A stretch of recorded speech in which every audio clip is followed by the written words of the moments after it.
Unless anyone has any questions. Our speaker is Rebecca Heisman. She's written her first book on it's Flight Paths, which is how a passionate and quirky group of pioneering scientists solve the mystery of bird migration. I have heard this talk, and it is excellent. You are going to be very entertained. She lives in Southeast Washington, so the Walla Walla area. So local author. If you're interested, please. This is a great story. So this is a great book to look forward to reading if you have not already read it. So Rebecca, if you are ready to share your screen, we will give it to you. And everyone, if you please mute your microphones while she's talking, that would be great. We will have questions for her at the end of the session. Yes, I have learned over time that there are about 1 million different ways to do a PowerPoint over Zoom. All right, so there we go. All right.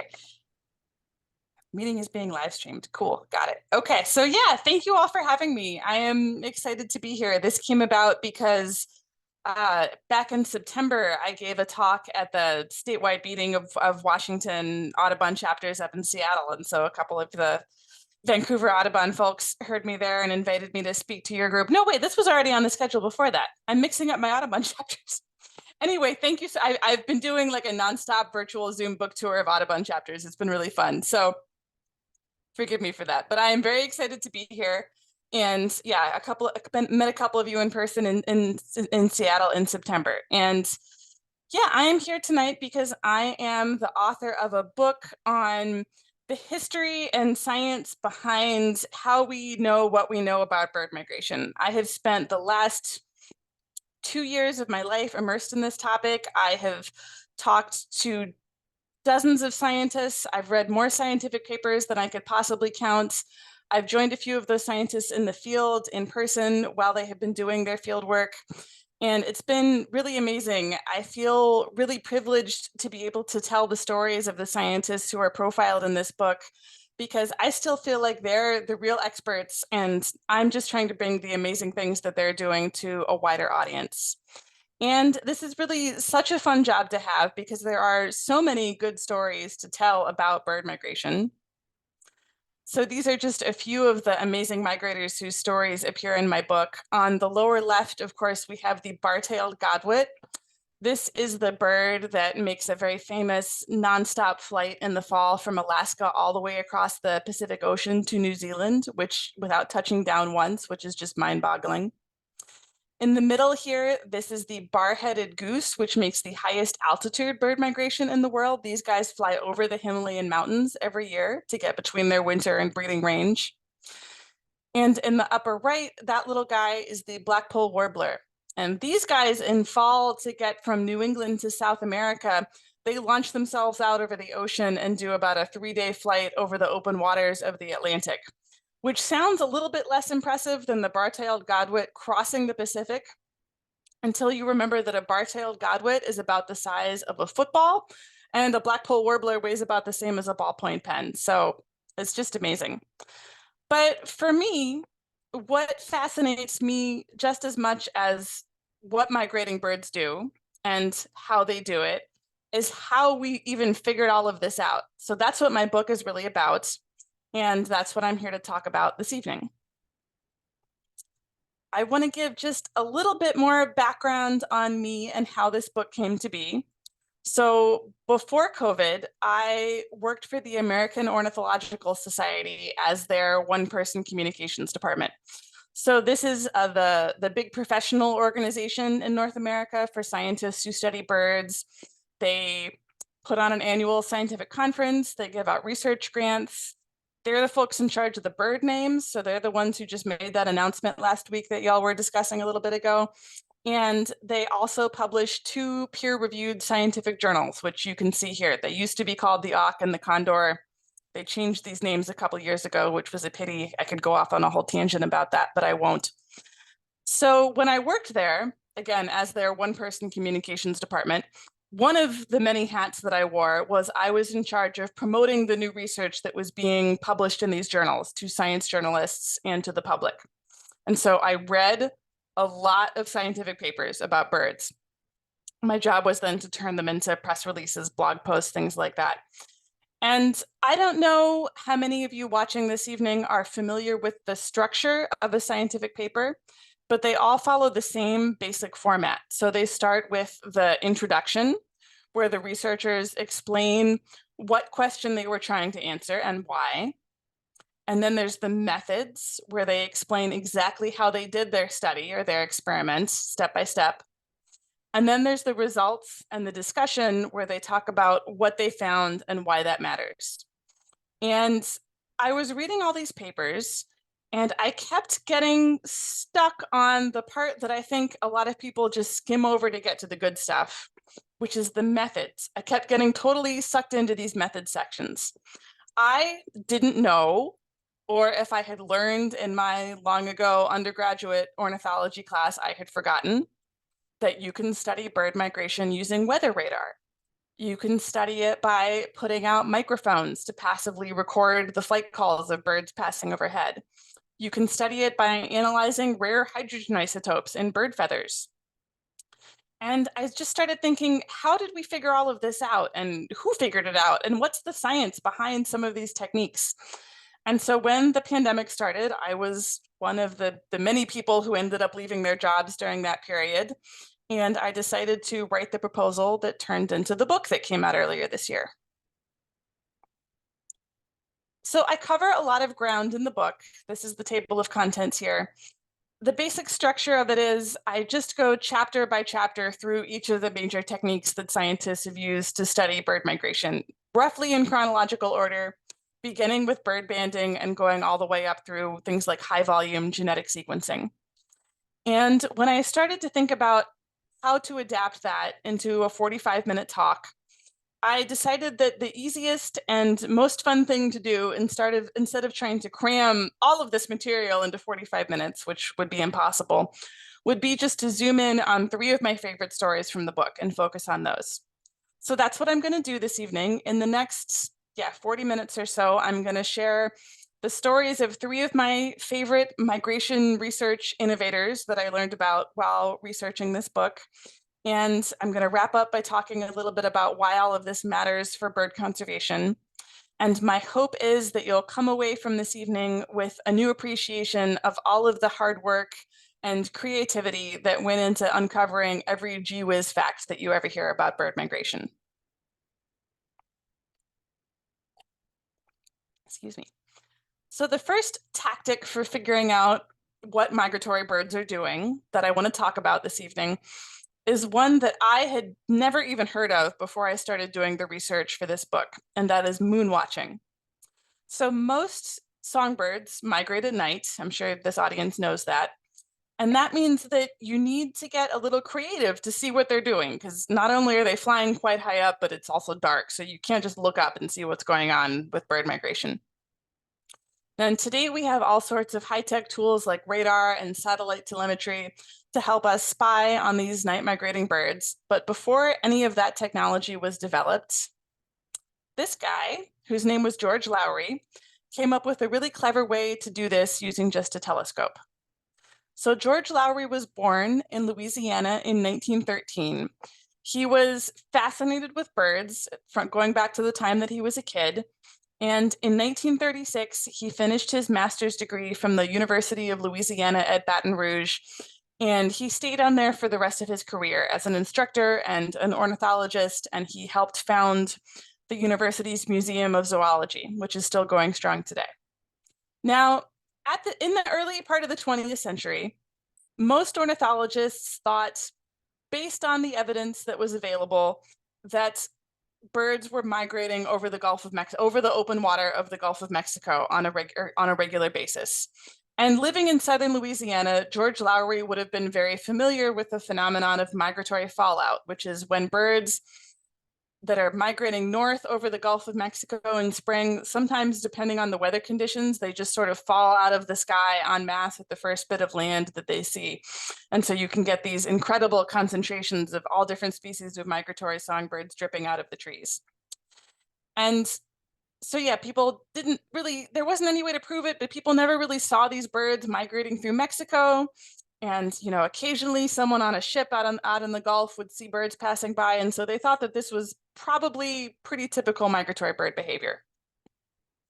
Then, though, in the 1940s, this guy named George Williams, so yes, George number 2 for the evening, I'm sorry, that's a popular name for ornithologists. George Williams came along and said, hang on, this makes no sense. There's no way this can be happening. Why would these birds choose to migrate over 500 miles of open water when Mexico is right there? Basically, he was like, there's no way. This can't, they got to be going through Mexico. They must be there. We're just not looking hard enough. Now, Lowry, who again had seen the evidence of trans-Gulf migration with his own eyes, living along the coast of Louisiana, was really annoyed about this and really determined to come up with a way to prove Williams wrong. And he started thinking about how he might do that. And he remembered some quirky ornithology papers from the very first years of the 20th century that he had read, where ornithologists had reported looking at the full moon through a telescope during migration and being able to see the silhouettes of birds passing in front of it. And he thought, all right, maybe I can do something with that. Luckily for Lowry, there was an ornithologist, or not an ornithologist. Luckily for Lowry, there was an astronomer also working at LSU at this time who was really into birds. He was an avid bird watcher. And so Lowry and this astronomer put their heads together and they came up with a set of equations that would let Lowry take a raw count of how many birds he saw passing in front of the moon in a given amount of time and do a bunch of math and turn that into an estimate of the total number of birds crossing an imaginary 1 mile line on the Earth's surface every hour. Now, that sounds pretty abstract, and it is. But basically what it meant was Lowry now had a way to directly compare how much bird migration was happening at one place in time with how much bird migration was happening at another place in time, to compare the volume. And there had never been a really good way to do that before. Lowry dubbed this the migration traffic rate, and he thought that he finally had a tool to demonstrate just how much migration was happening over the Gulf. So he's like, all right, I'm gonna do it. Here I go. April 1945, he packed up a telescope, he got on a boat, headed out across the Gulf of Mexico for a port on the Yucatan Peninsula. The first evening, he's all excited.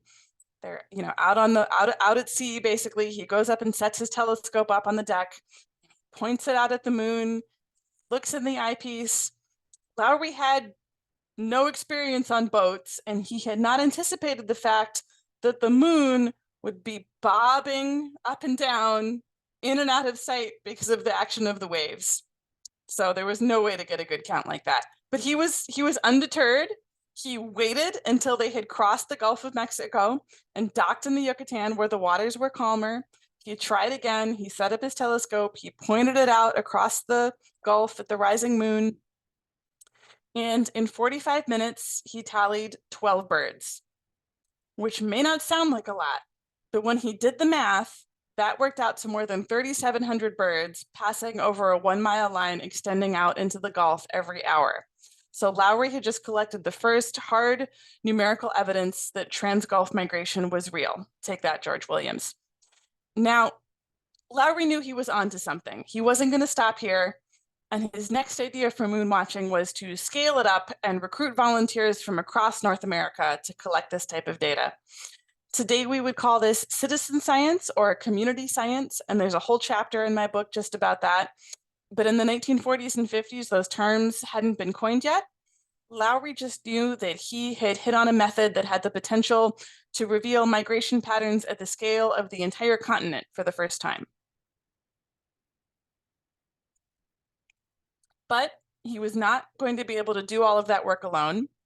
And luckily for him, right around this time, an enthusiastic young grad student named Bob Newman arrived on the scene at LSU. So this is Lowry again on the left and Bob Newman on the right. Bob Newman, again, would have been a young man when he arrived at LSU as a grad student ready to study ornithology. But it turns out that at least in the pre-smartphone era, people didn't really get many photos taken of themselves until later in their career when they became famous. So I could not find a photo of young Bob Newman. You'll have to use your imagination.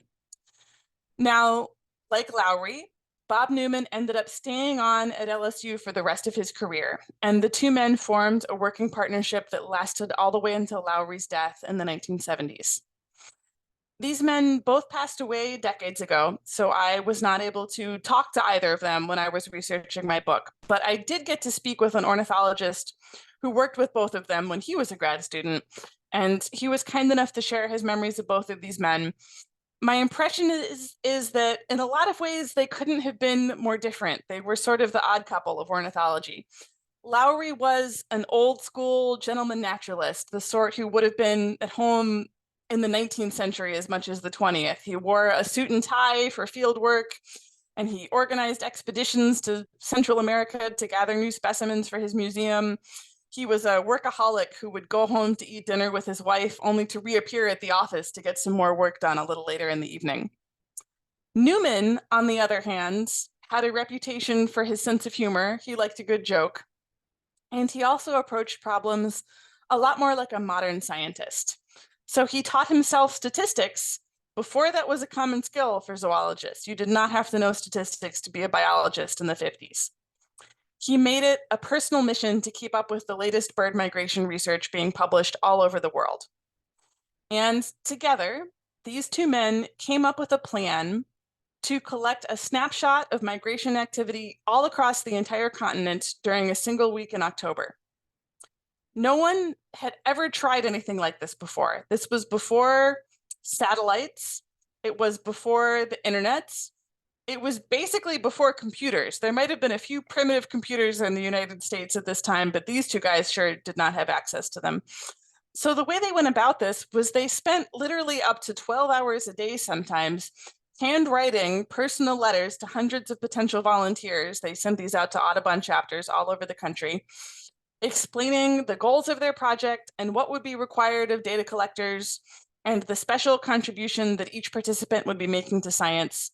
And they eventually managed to recruit 2,500 volunteers in 325 locations from Canada all the way down to Panama. They were so dedicated to making sure that the data that they got was high quality that they even took the step of publishing a how-to pamphlet to mail out to all of their volunteers. It came complete with some tips on how to keep oneself comfortable for long stints of staring up at the sky. This is an actual figure from their how-to pamphlet. My eyes definitely bugged out of my head a little bit when I saw this particular figure. I mentioned that Bob Newman was known for his sense of humor. I can't decide if this was meant to be funny or if it was just the 50s. I don't know. But either way, finally, in fall 1952, telescopes swung into action across North America. And pretty soon, observations were flooding in, and paper data sheets mailed from every part of the country were stacking up higher and higher on Lowry and Newman's desks. And they now realized that they had another problem, which was what to do with all that data. Again, this was before computers. It was before zoologists even typically had training in statistics. These two men now needed to calculate the average direction and volume of bird migration from hundreds of locations. They wanted to look for connections with weather patterns, so they also had to look up data on temperature and wind and the movement of cold fronts for each of those locations. And once they had figured all of this out, they would have to depict all of this on easy-to-interpret maps, which they would have to draw by hand. It took them 16 years. Excuse me, 14 years. It's been a long day. 14 years, I can do math, I swear, to complete and publish their analysis. In 1966, their magnum opus finally appeared in the ornithological journal, the Auk, which coincidentally was one of the same ones that I would be working for about 5 decades later.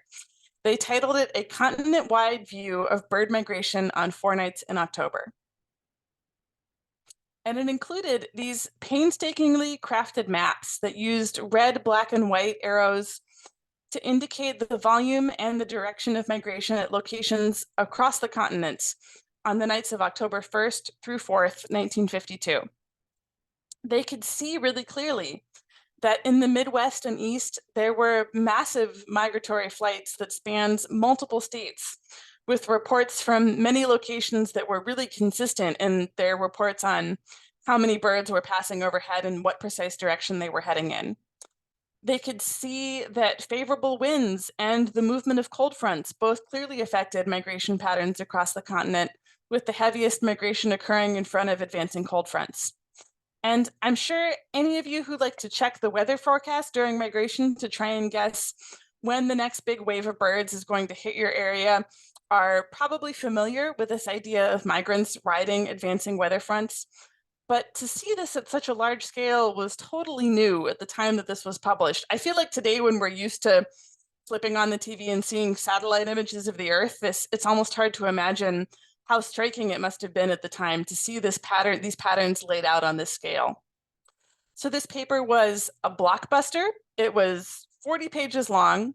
It influenced studies of migration for generations, and it was also the last moon watching paper that Lowry and Newman would ever publish, because all of this hard work was about to be made obsolete by the rise of a new technology, which was radar. So I'm sure some of you have seen an image like this before. This was taken from the nationwide weather radar system, the same one that you see images from on the Weather Channel with green and orange blobs to show you where rainstorms are happening. And you can see some rain on this map over on the East Coast. But all of these round blobs that you see, especially down the middle of the continent, are birds. Now, generally, they filter migrating birds and any other distractions out of the radar images that they use for TV weather reports. But birds actually show up really well on radar. And during migration, big waves of birds moving across the continent show up as the big donut-shaped blobs you can see here.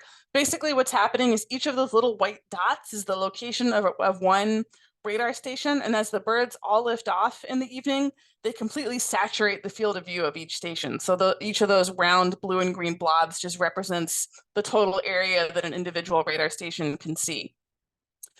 But when people first started using radar in a big way, it hadn't really occurred to anyone yet that they might be able to see birds.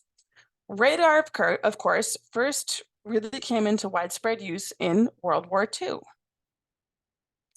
So radar stands for radio detection and ranging.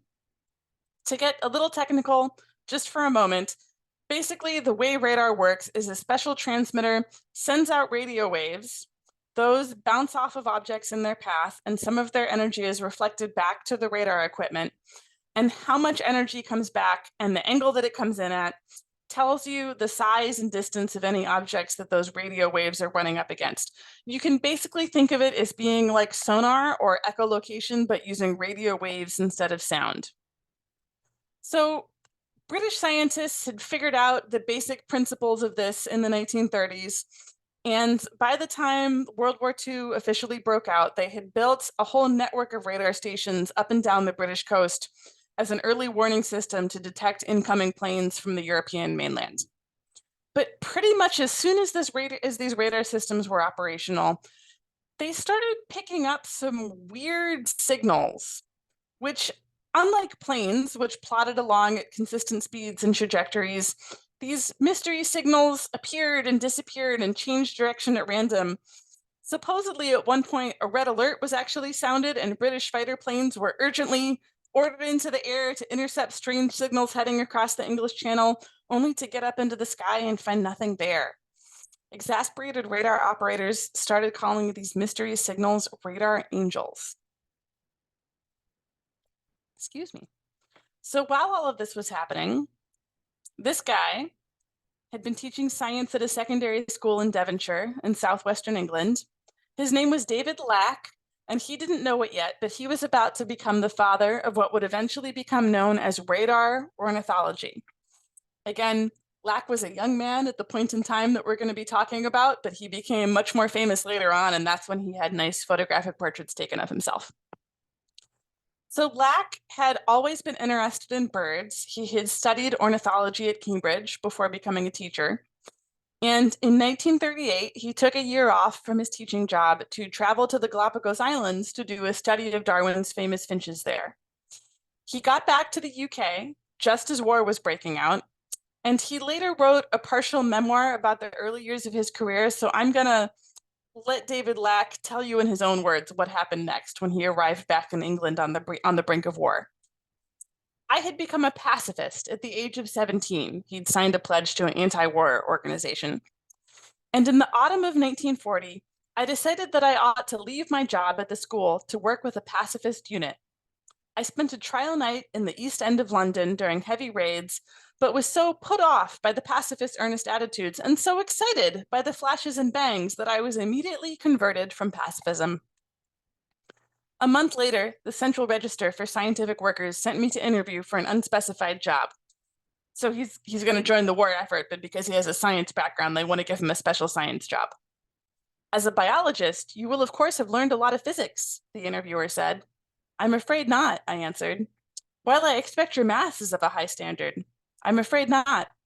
Then very doubtfully, I fear this job will often entail going out in the wet and cold and the dark. Would you mind that? Not at all. So I was taken on and 10 days later set off from London with 19 other biologists on a mystery coach tour. So you see where this was going. Black was assigned to a job working on radar systems because apparently anyone with any science background is being put to work on radar systems at this point in time. He was first sent to the Orkneys, which are a wet, windy, remote group of islands off the north end of Scotland. I gather that he was probably the only person happy to be posted there because he got to spend all of his off hours looking for birds like puffins and skuas. But shortly after that, on a tour of radar installations up and down the British coast, David Lack was reintroduced to an old acquaintance of his named George Varley, our third George for the evening, again, a popular name for mid-century scientists. Varley was an old classmate of Lack's from Cambridge, and he had actually been an entomologist before the war, so he was a bug guy, but now he'd fallen into the same line of work as Lack because any scientist with a pulse was being put to work on radar. And it was Varley who first introduced Lack to the mystery of the so-called angels that were plaguing the radar operators.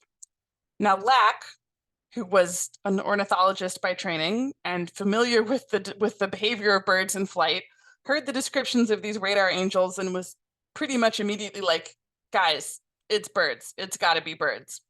But there were a lot of skeptics, and so Lack and Varley started to put their heads together to figure out how they could prove that that's what was creating the mystery signals.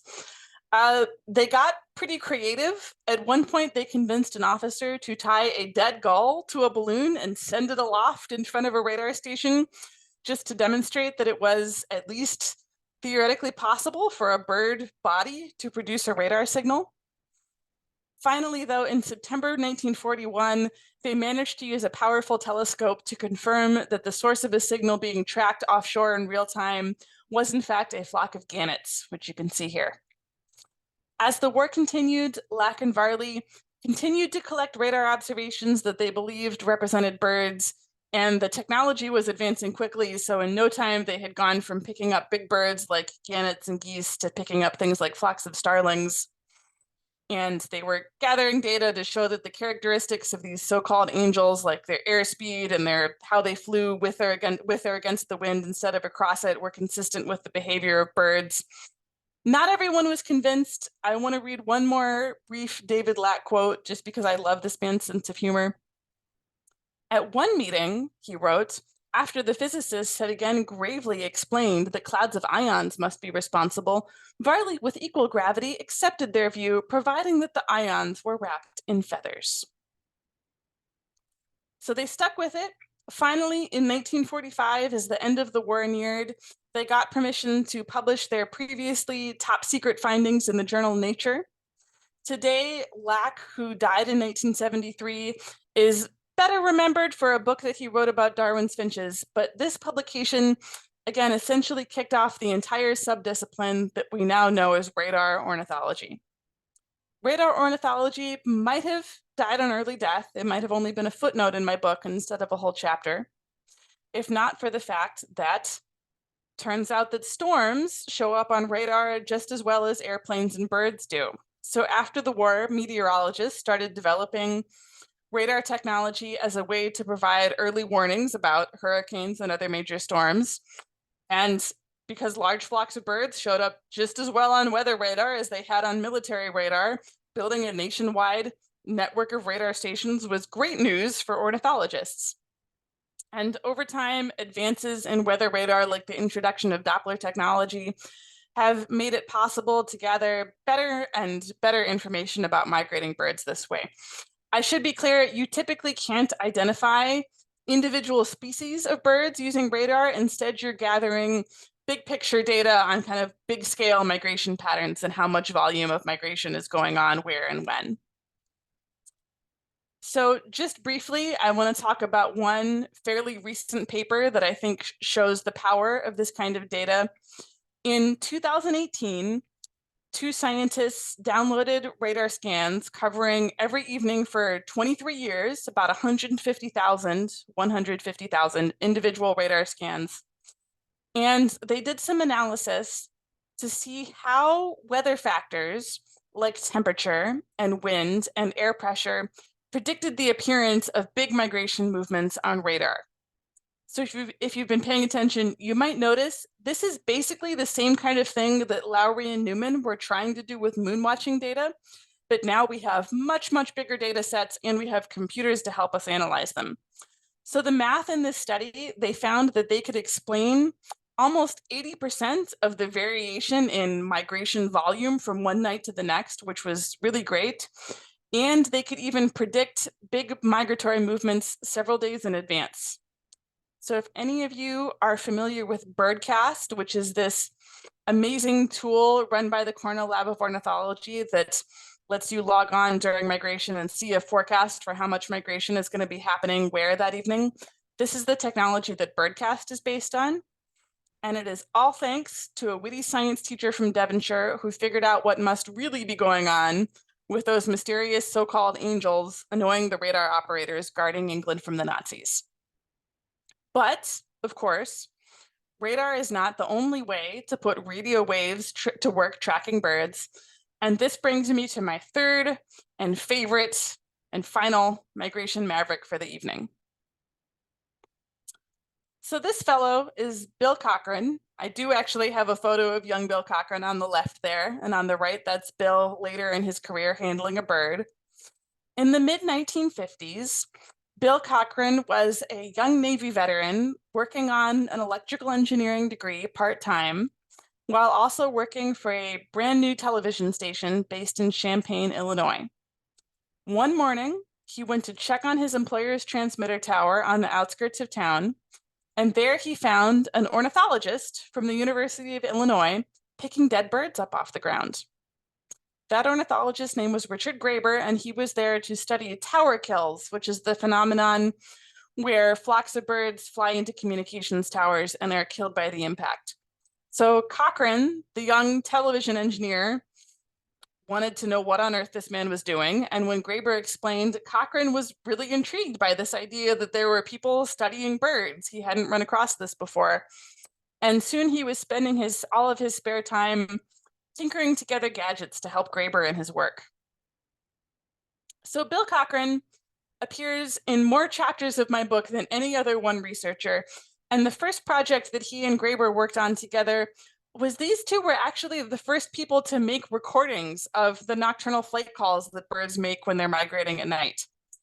One of my favorite little anecdotes in the entire book is Bill Cochran figuring out how to rig up a tape recorder with bicycle axles to hold the 6,000 feet of tape that they would need to record an entire night's worth of birds flying overhead, because this was pre-digital era. But that's what you can see here on Graeber with the big disc that they used to amplify the bird calls for their recording. But the chapter in my book where Bill Cochran looms the largest is the one on radio telemetry. So telemetry just means sending data from one place to another in real time. And there were two technological advances right around this time that helped kick off the field of radio telemetry.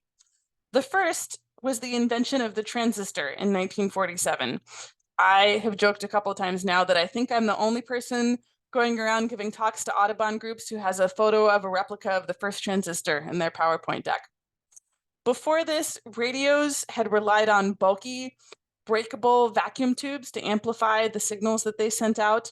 Transistors, to keep this brief without getting super technical about it, They provided a more lightweight and efficient and durable way of doing the same thing, and made it suddenly possible to adapt radios for all sorts of tasks that they wouldn't have been suited for before, including transmitting all kinds of data quickly from one place to another.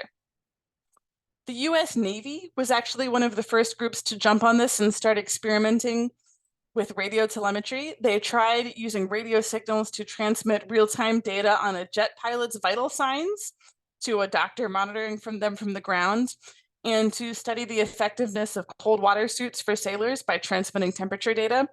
But it did not take long for wildlife researchers to begin borrowing some of these same techniques. In 1957, scientists in Antarctica used the system from the cold water suit tests to monitor the temperature of penguin eggs during incubation. That's what you can see here. Those are penguins down in the lower right corner of this picture. That same year, a group of researchers in Maryland borrowed some ideas from the Jet Pilot project and surgically implanted transmitters in woodchucks to follow their movements around a small nature reserve. Soon, big engineering firms like Honeywell were getting in on this, trying to design radio tracking systems that they could sell to wildlife biologists to use to track animals' movements. But they were trying things like strapping a metal box containing a radio transmitter onto the back of a grouse and releasing it into the bushes. And a grouse with a big shiny metal box strapped to its back does not last very long. So before wildlife telemetry could really take off, someone was literally going to have to think outside the box. Haha, I couldn't resist. And that someone turned out to be Bill Cochran. Now, you heard me say there were two big technological advances that played into this. The first one was the invention of the transistor. The second one was the launch of Sputnik. Yes, not only do I have a photo of a transistor, I also have a picture of Sputnik. So Sputnik 1 was launched in 1957. This, of course, was the first artificial satellite sent up by the Soviets. Basically, all this thing did was circle the Earth and beep. But if you had a radio receiver and you knew what you were doing, you could hear that beep from anywhere on the planet. And this kicked off a whole new wave of interest in radios and what they could do. And so by 1960, Bill Cochran, who still had not actually finished that electrical engineering degree, but was apparently something of a transistor savant, if you will, had picked up more part-time work helping a University of Illinois radio astronomer build radio beacons that were going to go up on some of the first US satellites that were being launched in answer to Sputnik. Cochran was also still doing work with Graeber and his colleagues at the Illinois Natural History Survey, the bird folks. And it didn't take very long before someone suggested combining Cochran's two part-time gigs. Hey, Bill, what would happen if we tried putting one of your radio transmitters on a duck? I don't know, sounds interesting, let's try it. So they caught a duck at the field station over on the Illinois River, and they sent it off to the satellite lab. And Cochran and his buddies tried strapping a transmitter onto this bird using a metal band that went over its chest. And they hadn't really planned this, but it turned out that the bird's breathing distorted this metal band in a way that affected the radio signal, so that when they released the duck, they could actually track its respiratory rate as it flew, accidentally collecting the first data on the vital signs of a bird in flight. So from that moment, when this duck took off with one of his transmitters attached to it, Bill Cochran was hooked. And this is what he spent the whole rest of his career doing, was building radio transmitters to go on wild animals. We're all familiar now with like radio collars for wolves and deer and things like that. This whole field of wildlife telemetry really all goes back to Bill Cochran. He was the first person to make this practical. Building a radio transmitter that's going to be worn by an animal requires making trade-offs among a long list of factors. A longer antenna will give you a stronger signal, and a bigger battery will give you a longer lasting transmitter, but they both add weight. And Cochran, who still would not officially finish that engineering degree for several more years, turned out to be really good at getting this balance just right. He favored designs that were as small and simple and compact as possible. And instead of putting all the components in a metal box, he came up with the idea to dip the assembly in plastic resin to seal and waterproof everything together. So after some early projects helping wildlife biologists track animals like rabbits, by 1965, Cochrane was building transmitters small enough that they could safely be placed on large songbirds. Cochrane's old mentor and friend, ornithologist Richard Graeber, particularly studied thrushes, which are a large migrating songbird, so this was great news. And he hired a pilot who was willing to try following a migrating radio tagged thrush at night in a small plane, because these transmitters still only had a range of a few miles. So if you wanted to use one to follow a migrating bird, you literally had to follow the bird and see where it went. So in May 1965, they captured a gray-cheeked thrush outside Urbana, Illinois. They trimmed the feathers from a little patch on its back, and they stuck on a radio transmitter using eyelash glue. This is the same stuff that you use to attach false eyelashes if you're doing makeup, and it's actually still quite popular for this sort of thing because it's non-toxic, it doesn't irritate the skin, and it wears off on its own after a while. So that night, Graeber and the pilot followed this bird north for 400 miles before turning back, 200 of which were over the open water of Lake Michigan. They wouldn't have been able to see the bird. They were just sitting in the cockpit of the plane, listening to flying through the darkness, listening to this wavering beep, beep, beep, and imagining this little creature covering hundreds of miles in a night. And Graeber was so awed by this experience that when he later wrote about it for Audubon magazine, he compared it to how he felt watching the television coverage of the Apollo moon missions. And Bill Cochrane, the engineer who made this possible, was just getting started. In 1973, Cochrane and a student named Charles Welling tagged another thrush passing through Illinois in the spring, and this time they spent a full week following this bird almost 1,000 miles all the way across the Canadian border and up into Manitoba in a station wagon with a hole cut in the top for their radio receiver.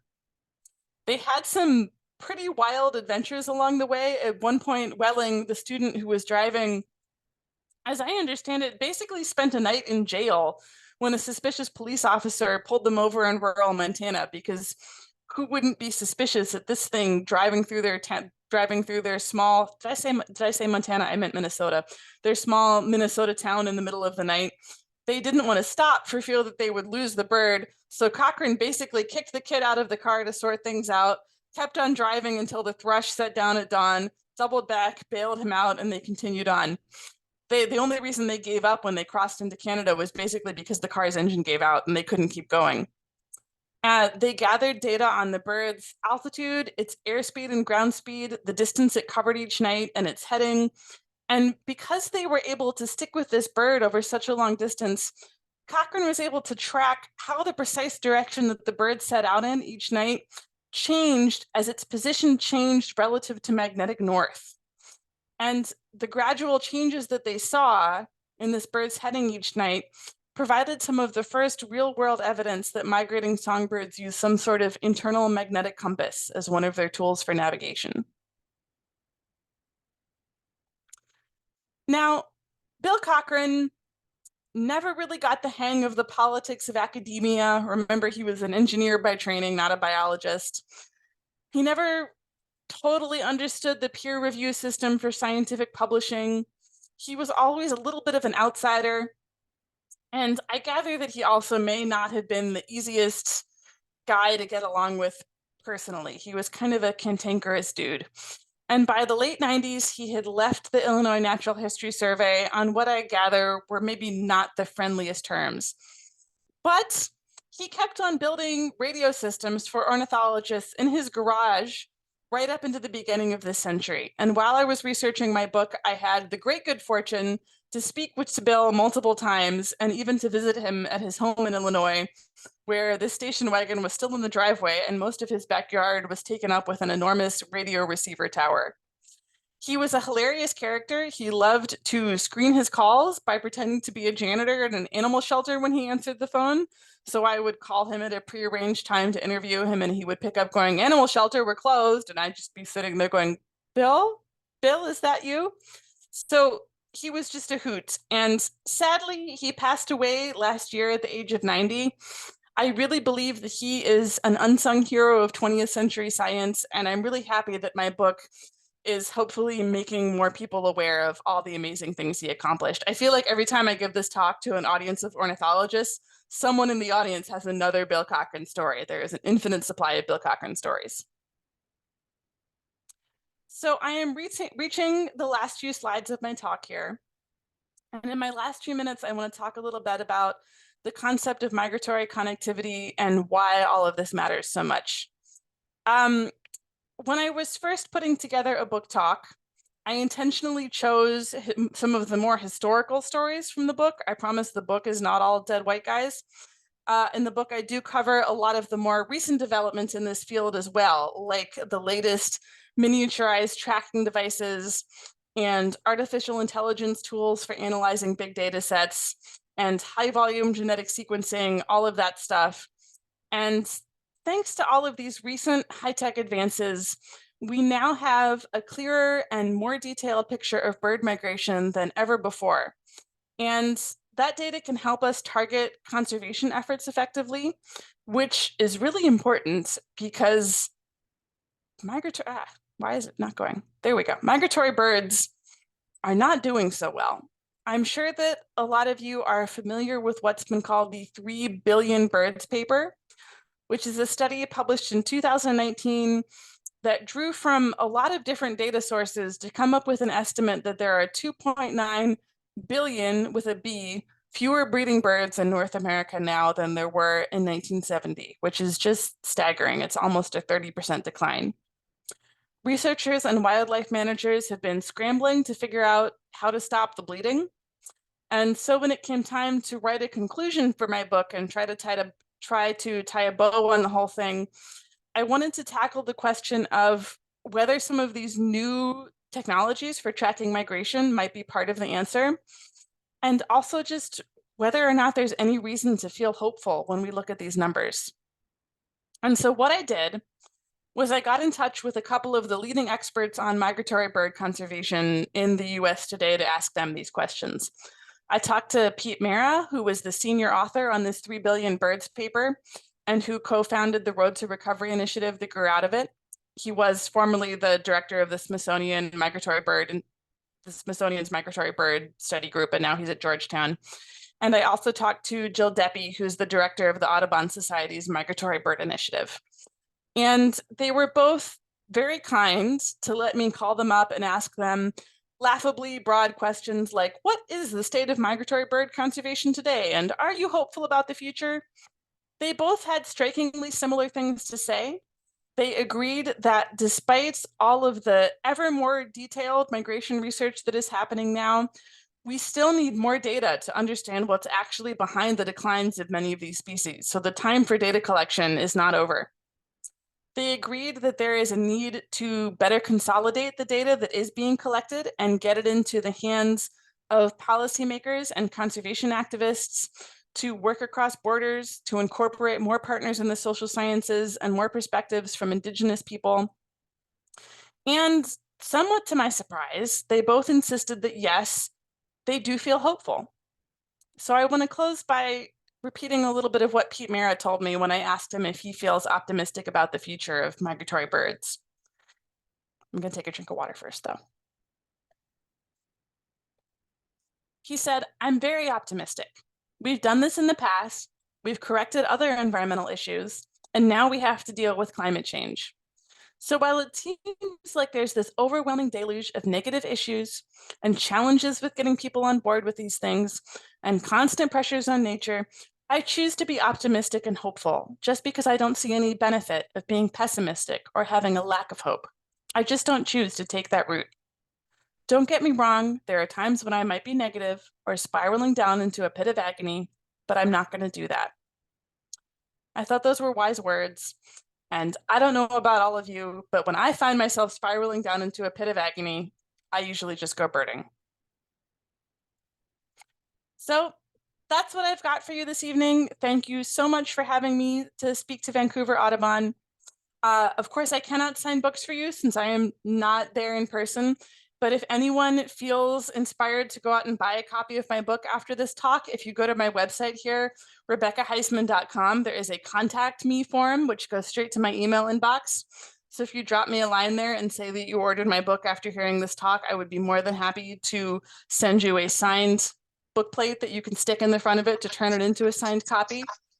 You can also find there, I do have a monthly newsletter that I do through Substack where I send out updates on what I'm writing about and original writing about birds and climate and links to bird news from around the internet and book recommendations and all that sorts of stuff. So I would encourage you to check that out. And with that, I think I have some room for questions. Wonderful. So if anyone has any questions, you can unmute and go ahead and ask a question or put up your hand, whichever you prefer. Hi, Rebecca. This is Lyle Bush. I read your book a few months ago and really enjoyed it. Thanks for writing that.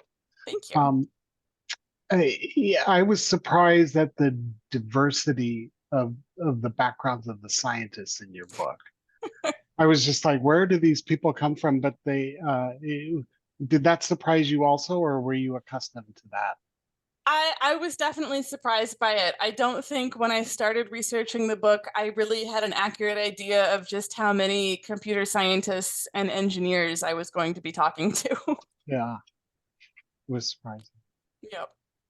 At one point, I was writing about how they're using machine learning to work on nocturnal flight calls, and I wasn't totally sure I had a good understanding of machine learning, so I ended up calling up someone who worked at Microsoft and getting her to explain machine learning to me. It was I learned a lot. Yeah, it's cool. Also, in your discovery, I guess you use social media a lot. That would be tough now, wouldn't it? Yes. Somewhat embarrassingly now, the book is actually dedicated in part to the bird community on Twitter, because I made very heavy use of Twitter when researching this book, because there was a wonderful community of ornithologists. And so I could literally post something on Twitter like, I would love to find a philosopher and ethicist who could talk me through some of the ethical issues involved in doing bird tracking with these devices and be connected to the right person. It was amazing. Unfortunately, that has really fallen apart since I was working on the book. So yes. Yep, that was sad. Yes, absolutely. It was very sad for me. A lot of freelance science journalists relied heavily on Twitter for finding stories and finding sources. And so that's been a cause of turmoil for people in my line of work. No. Sorry, I'll shut up now. Yeah, someone asked in the chat, no, it's fine. Is there comparable information for migratory paths on other continents, such as Europe and Africa?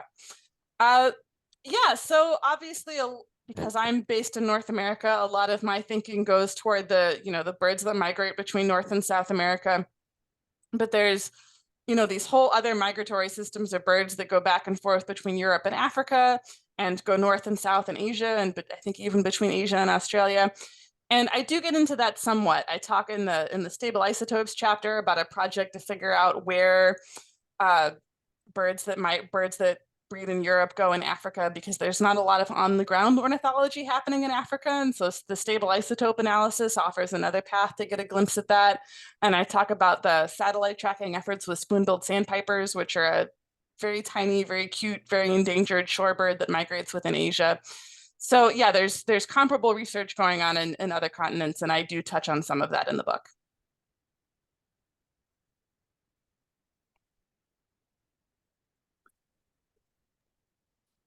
Any other questions?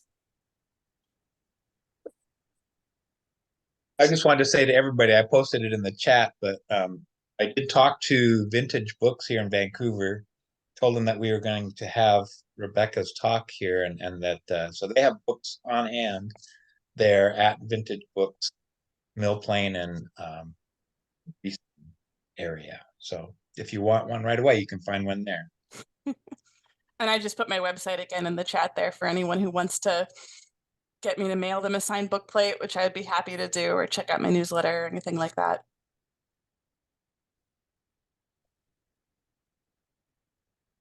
Rebecca, are you working on any other books? Oh, that's such a loaded question. I get asked that a lot. My answer is I would love to write a second book. I'm not sure yet whether it will happen, but I hope so. I do a lot of other writing too, and a lot of other writing related bird stuff. I'm actually starting next week. I'm going to be editing the text for the new editions of the National Geographic bird field guides that are in the works. So that's my next freelance project that's going to carry me through the end of the year. I do all sorts of stuff. All right. Does anyone else have any other questions, comments? No? I Well, thank did- you very Thank you, much. Rebecca. It was Yep. very Thank you, entertaining. Rebecca. Yeah, thank you for Yes, having Yes, me. This thank was you. great. It was just as enjoyable the second time.